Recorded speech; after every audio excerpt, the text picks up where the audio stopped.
இங்க முத்து சிப்பிய வள்ளலார கும்பிடுற திருநாவுக்கரசர் தான் பாத்துக்கிறாரு.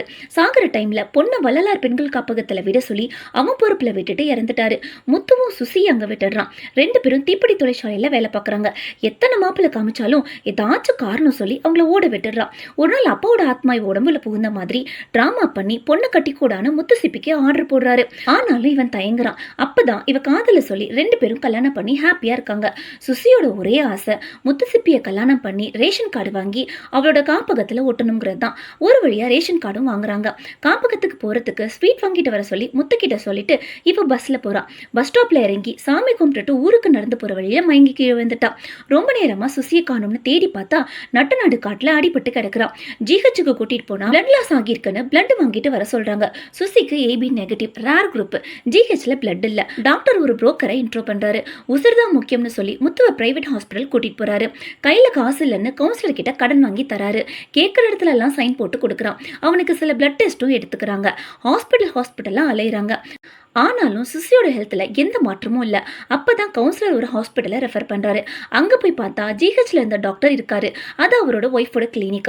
சுசிக்கு கர்ப்பப்பையில கட்டி இருக்குன்னு சொல்லி உடனே ஆப்ரேஷன் பண்ணாதான் காப்பாற்ற முடியும்னு சொல்லி ஆப்ரேஷனும் பண்றாங்க.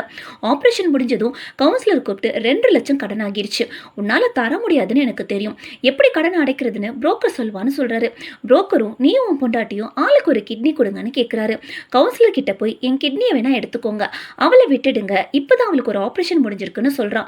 ஆனா அவரு டென்ஷன் ஆகி கிட்னியை கொடுக்காம இவங்களை ஹாஸ்பிட்டல் விட்டு வெளில அனுப்பக்கூடாதுன்னு சொல்லிடுறாரு. அதனால யாருக்கும் தெரியாம சுசியை கூட்டிட்டு திருப்பூர் போய் வேலை பார்த்து பொழைச்சிட்டு இருக்காங்க. அந்த டைம் தீப்பெட்டி தொழிற்சாலையில தீ விபத்து ஆகி நிறைய பேர் செத்துருப்பாங்க. செத்தவங்க லிஸ்ட்ல இவங்க பேர் ஆட் பண்ணி டெத் சர்டிபிகேட் வாங்கி கவர்மெண்ட் கொடுத்த நிவாரண தொகையை கவுன்சிலர் வாங்கியிருப்பான். நியூஸ் பேப்பர்ல இவங்க போட்டோவை பார்த்து கவுன்சிலரை போய் நியாயம் கேட்கறாங்க. ஆனா அவர் எல்லா பள்ளியையும் முத்து மேல போட்டு கவர்மெண்ட்டை ஏமாத்தி செத்த மாதிரி டிராமா பண்ணி காசு வாங்கிட்டு இப்போ என்கிட்ட வந்து சரி பண்ண சொல்றியான்னு அடிச்சிடுறாரு.